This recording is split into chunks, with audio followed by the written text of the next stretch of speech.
guys, good day po sa lahat. Welcome muli sa ating channel.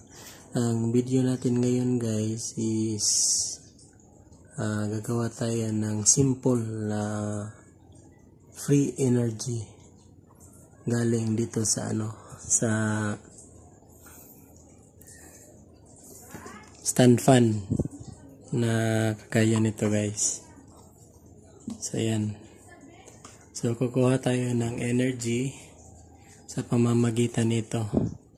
So, gamitan lang natin ang kamay para maikot natin itong fan blade niya para mag-produce ng energy. Kasi itong stand fan na to, meron siyang permanent magnet sa ilalim. Kaya siya nakapag-produce ng energy papunta doon sa sa wire na papunta dito sa extension outlet. So papakita ko sa inyo. Ito yung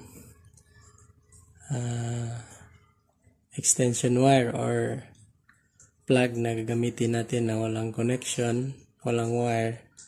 So, ang purpose nito para makapagsaksak tayo ng charger at saka bulb na gagamitin natin para sa demo. Kung effective nga ba, kung may kuryente na lalabas talaga. So, ito yung gagamitin natin.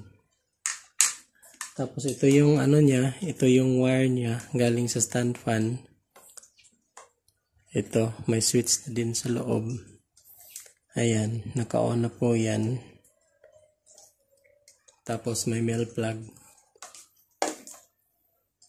Tapos ito yung bulb na iti-test natin kung mayroon ba talagang kuryente. Kung iilaw ito, so ibig sabihin mayroong kuryente na lalabas.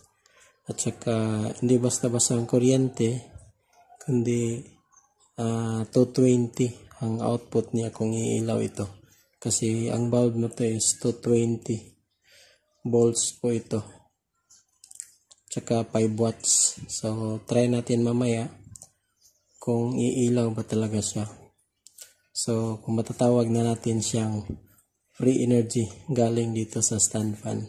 So pwede natin itong gagamitin or i-DIY natin, lagay natin sa labas. Kung ang area nyo is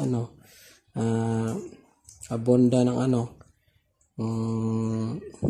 hangin, so pwede nyo gawan ng stand para o kaya gagawa kayo ng blade niya na malaki para maka-harvest galing sa hangin para iikot siya. So ito na guys, simulan natin ang pagdedemo. So unahin natin itong charger. So itong wire ng stand fan, kukonek natin dito sa outlet. So ayan, walang ibang connection yan, ito lang yan. So walang daya. So ayan, nakikita niyo. Tapos itong charger, yan, ito yung charger na gagamitin natin. Una natin gagamitin is ang charger. So yan, saksak na yan. Kikita nyo dyan, walang ibang wire na nakadugtong. Makikita nyo dyan. So yan. So, ang indicator nito guys, ang gagamitin natin is itong flashlight na LED.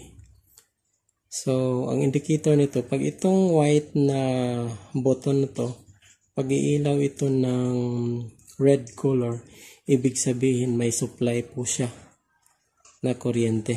So, simulan natin. Saksak natin dito. Kasi wala akong ibang cellphone para matry. So ito na lang flashlight na gagamitin natin. So, panoorin nyo to guys, itong white na to, kung may ilaw ba talaga dyan na kulay red. Tapos, i-manual ko itong iikot itong blade ng stand fan. So, simulan natin. So, yan guys, may kuryente na lumabas kasi umilaw yung indicator light na pula. O, yan. Kita nyo? So, ibig sabihin, may kuryente talaga na lumalabas dito sa stand fan na to. So, ayan.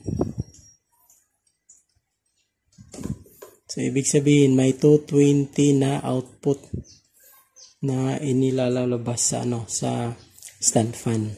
So, ayan. So, effective. So, simulan natin sa LED or itong bulb na sample natin. Ito yung guys. Ito yung iti-test natin ngayon.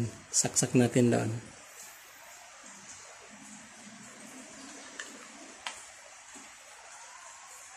Ayan. So, try natin ikot ulit. O yun. Umilaw. So, ibig sabihin, may 220 po siya na output. So, pwede na nating gawing free energy. So, pwede na tayong makapag-ilaw ng isang ilaw. Kunwari, wala tayong ilaw sa bundok natin, sa bahay natin. O kaya, pang-charge ng cellphone. Mga cellphone natin ng gadget na pang-survival lang. So, mayroon na tayong free energy. Lalo na kung maraming mahangin sa lugar ninyo. So, yan, kita nyo? Pag hinawakan natin yung yung wire na yan, yung natanggalan natin ng balat sa insulator, possible, makukuryente tayo. Kasi ang output niyan, 220 yan. Yan, kikita nyo.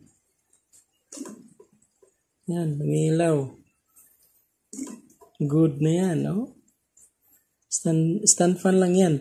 12 watts po ito. Ang stand fan na to, 12 watts. 220. So, yan. Di ba? Kita niyo.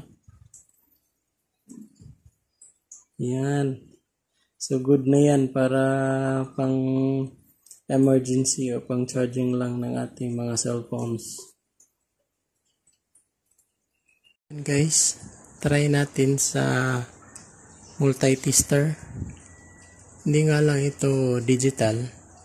Analog nga lang ito. Pero, try natin kung gagalaw yung yung gauge niya. So, try natin ipaikotin. So, yan, gumalaw. Sana nakita niyo dyan, guys. So, yun. Kunting ikot lang po yan, pero gumagalaw yung tester. Yan. Yan. So, yan, napaka-simple lang po na pre-energy yan, pero napakalaking tulong na po yan sa ating pag-charge ng mga cellphone or emergency light. So, yan lang po guys. Sana may natutunan kayo sa ginawa kong simple na video. Maraming salamat po. God bless.